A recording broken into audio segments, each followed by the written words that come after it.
यह बिहार विधान परिषद राज्य सरकार से अभिस्ताव करती है कि वह राज्य स्तरीय सभी प्रकार की नियुक्तियों में डोमिसाइल नीति को लागू करे। यह मामला कल ही विधानसभा में आया था और जो जवाब था वही जवाब यहाँ भी आएगा। और आदरणीय विजय बाबू जहाँ उपस्थित है तो हम तो जान ही रहे हैं कि क्या होना है, लेकिन एक आग्रह है कि पूरे देश में सभी राज्यों ने कुछ न कुछ इस प्रकार की व्यवस्था की है कि दूसरे राज्य के लोगों को रोका जाए। उड़ीसा में, मध्य प्रदेश में, छत्तीसगढ़ में, महाराष्ट्र में आपके यहाँ के लोग वहाँ शिक्षक नहीं बन सकते हैं। और पहले भी माननीय मुख्यमंत्री जी ने जितनी बहालियां की है, एक कीर्तिमान स्थापित करने का काम किया है। इसके लिए माननीय मुख्यमंत्री जी बधाई के पात्र है, धन्यवाद के पात्र है।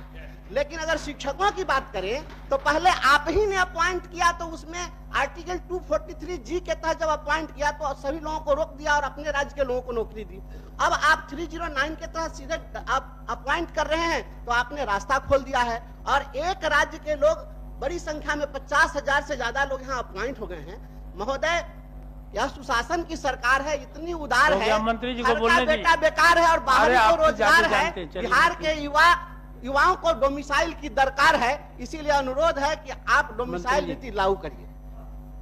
महोदय, अभी भी जो यहाँ बिहार में भी जो नियम है उसके हिसाब से लगभग 60% सीटों पर, और वो ऐसे कि जितने आरक्षित वर्ग की सीटें हैं महोदय, उस पे डोमिसाइल नीति लागू है।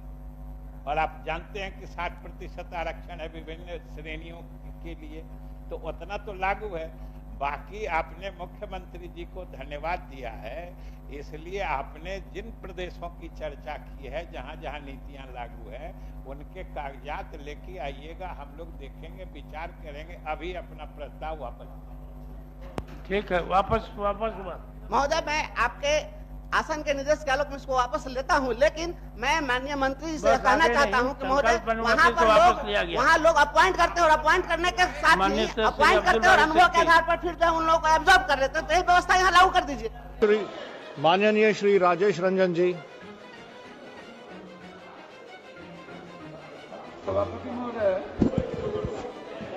मैं सिर्फ एमपी लोगों का तनख्वाह बढ़ गया, ममता, आशा, रसोईया, आंगनबाड़ी, लगातार इस देश में एक बड़ा मुद्दा है कि जो लोग 24 घंटे में 12 घंटा अपना योगदान सरकार बनाने में, समाज बनाने में निभाता है, ये जो वर्ग है ममता का, आशा का, रसोईया का, आंगनबाड़ी का, इनका वेतन मान कब बढ़े?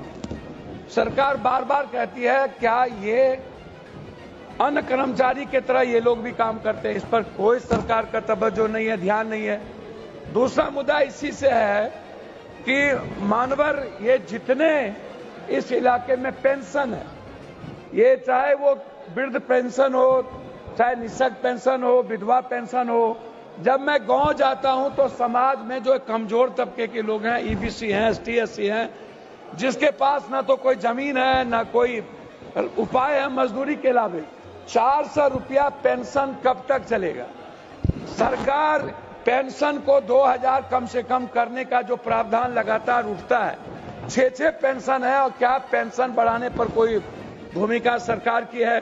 मेरा सरकार से आग्रह है कि लगातार देश भर में आंदोलन हो रहा है, चाहे पेंशन के मुद्दे हो, चाहे ये वेतनमान बढ़ाने का मुद्दा हो, चाहे कल्याण छात्रावास से लेकर स्कॉलर से लेकर छात्रवृत्ति से लेकर के बच्चों का बढ़ाने का छात्रवृत्ति का मुद्दा हो, कि क्या सरकार कभी जो मिडिल क्लास के बच्चे हैं, एसटी एससी बच्चे हैं, कल्याण छात्रावास के जो बच्चे हैं जिसका स्कॉलर बंद कर दिया गया, जिसको छात्रवृत्ति बढ़ाना था उसको रोक दिया गया, तो सरकार से मैं मांग करता हूं कि हर कीमत पर जो हमारे आशा या ममता या रसोईया, उसके वेतनमान को बढ़ाया जाए, साथ साथ पेंशन को बढ़ाया जाए और छात्रवृत्ति को।